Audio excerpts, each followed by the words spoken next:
സംഘടനകൾ ഐക്യപ്പെടാൻ പോകുന്നില്ല, അതിനുള്ള ആഹ്വാനം എങ്ങനെയാണ് കോൺഗ്രസ്? ഞങ്ങൾ അതിനെ എല്ലാത്തിനെയും സ്വാഗതം ചെയ്യും. ഞാൻ പറഞ്ഞല്ലോ പണ്ട് SNDP NSSും കൂടി ചേരാൻ പോകണമെന്ന് പറഞ്ഞപ്പോൾ നിങ്ങൾ വിചാരിച്ച് ഞാൻ അതിനെ എതിർക്കുമെന്ന്. ഞാൻ ആര് യോജിക്കുകയും ഭാരത് ജോഡോ യാത്ര നടത്തിയ, ഭാരതം ഒന്നിക്കണമെന്ന് പറഞ്ഞ് യാത്ര നടത്തിയ രാഹുൽ ഗാന്ധിയുടെ അനുയായികളാണ് ഞങ്ങൾ. എല്ലാവരും ഒന്നിക്കുമ്പോൾ ഞങ്ങൾക്ക് ഭയങ്കര സന്തോഷമാണ്. എല്ലാ സ്ഥലത്തും ആ ഒന്നിക്കലാണ് വേണ്ടത്, ഭിന്നിപ്പല്ല വേണ്ടത്. തീർച്ചയായിട്ടും. പിന്നെ അതല്ല എല്ലാ പ്രാവശ്യവും അനൗൺസ് ചെയ്യുന്നതാണ്. പബ്ലിസിറ്റി കമ്മിറ്റിയും മാനിഫെസ്റ്റോ കമ്മിറ്റിയും ഒക്കെ അനൗൺസ് ചെയ്യുന്നതാണ്. സാധാരണ അത് ഡൽഹിയിൽ നിന്നാണ് അനൗൺസ് ചെയ്യുന്നത്. അവരെല്ലാം അതിൻ്റെ അകത്ത് ശ്രീ രമേശ് ചെന്നിത്തലയുണ്ട്, ശ്രീ ശശി തരൂരുണ്ട്, ശ്രീ ബെന്നി ബെഹനാനുണ്ട്, ശ്രീ കൊടിക്കുന്ന് സുരേഷുണ്ട്. അവരെല്ലാം ഇവിടെ പ്രചരണ രംഗത്ത് വളരെ സജീവമായി രംഗത്ത് നിൽക്കുന്ന ആളുകളാണ്. ശ്രീ ശശി തരൂർ ഉൾപ്പെടെ എല്ലാ തെരഞ്ഞെടുപ്പ് കാര്യങ്ങളിലും ഉണ്ടാവും. രമേശ് ചെന്നിത്തല എല്ലാ കാര്യങ്ങളിലും കൂടെ നിൽക്കുന്ന ആളാണ്.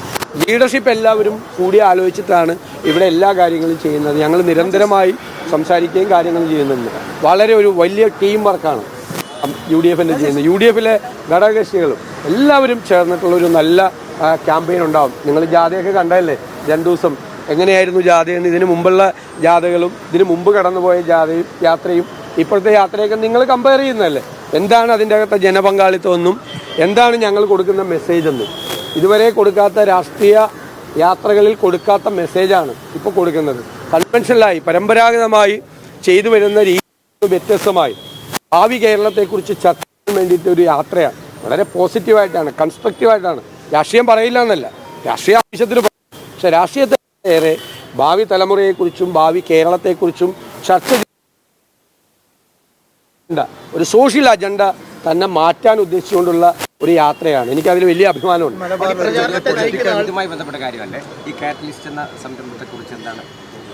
അല്ല, അവരൊരു സ്വകാര്യ സംരംഭം കുട്ടികൾക്ക് കോഴ്സുകളൊക്കെ തുടങ്ങി. അവർക്ക് ഞാനവരെ പ്രത്യേകം അഭിനന്ദിക്കുന്നു. പുതിയ പുതിയ കോഴ്സുകൾ അവരെ ആരംഭിക്കുന്നുണ്ട്. നമുക്ക് പുതിയ പുതിയ പ്രോഗ്രാമുകളാണ് വേണ്ടത്. കുട്ടികളൊക്കെ അധികം വിദേശത്തേക്കൊക്കെ പോവാതെ, ബ്രെയിൻ ഡ്രെയിൻ സംഭവിക്കാതെ ഇവിടെ തന്നെ നല്ല കോഴ്സുകൾ ആരംഭിക്കാൻ കഴിയും. അവരെ കൊണ്ടെല്ലാം ന്യൂ ജെൻ കോഴ്സുകൾ ആരംഭിക്കാൻ കഴിയുന്ന കപ്പാസിറ്റിയുള്ള ഒരു സ്ഥാപനമാണ്. അത്തരം സ്ഥാപനങ്ങളെ കൂടി പ്രോത്സാഹിപ്പിക്കണം. നാളെ ഗവൺമെൻറ്റിനെ കൊണ്ട് മാത്രം ഹാൻഡിൽ ചെയ്യാൻ പറ്റില്ല.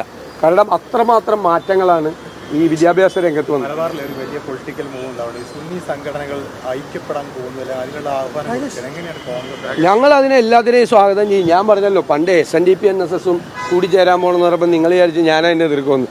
ഞാൻ ആര് യോജിക്കുകയും ഭാരത് ജോഡോ യാത്ര നടത്തിയ, ഭാരതം ഒന്നിക്കണമെന്ന് പറഞ്ഞ് യാത്ര നടത്തിയ രാഹുൽ ഗാന്ധിയുടെ അനുയായികളാണ് ഞങ്ങൾ.